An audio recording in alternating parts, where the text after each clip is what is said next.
Hello बच्चों, let's see our question first that says find serieses are convergent और divergent 1 plus 3x plus 5x square plus 7x cube plus 9x to the power 4 and so on. So the key concept for this question is ratio test which says कि अगर हमारे पास में कोई भी एक series है an तो हम चेक करते हैं limit n approaches to infinity of an plus 1 divided by a. अगर ये हमारे लिमिट l आती है और ये l की value, so if this l is smaller than 1 तो उस केस में जो हमारी सीरीज an होती है दिस वुड बी कन्वर्जेंट. अगर ये l आती है ग्रेटर देन 1 तो उस केस में हमारी an series is divergent.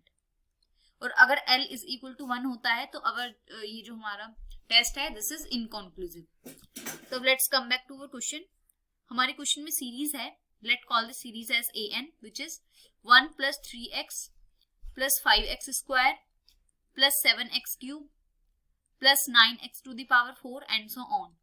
So इसको अगर मैं जर्नल टर्म में लिखना चाहूँ तो an can be written as 2n minus 1 into x to the power n minus 1. So this is our series. अब इसमें हम रेशियो टेस्ट अप्लाई करेंगे.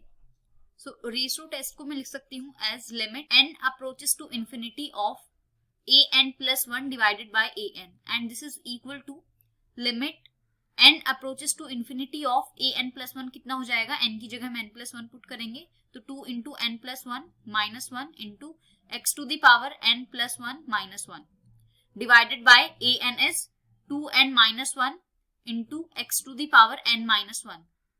So this is 1 से 1 cancel out हुआ. So this can be written as limit n approaches to infinity of 2n minus 3 divided by 2n minus 1 into x to the power n minus 1 divided by x to the power n minus 1. तो इससे ये cancel out हुआ. अब ऊपर से हम n common ले लेंगे तो ये बना 2 minus 3 divided by n common ले लिया तो ये बना 2 minus 1 divided by n. n से n कैंसिल आउट हुआ, x as it is. Limit n approaches to infinity. So ये लिमिट आ गई हमारी. दिस इज, सो ये लिमिट 3 by n तो 0 बन जाएगी और 1 by n भी 0 बन जाएगी. 2 by 2 is 1. So ये लिमिट आ गई हमारी x. So if this x is 1, if x is equal to 1, तो हमारी सीरीज an बन जाएगी 1 plus 3 plus 5 plus 7 plus 9 and so on. And this series is, we know that this series is divergent series. So our an series is divergent series. And this is our final answer. Hope you understood it well. Best of luck. Thank you.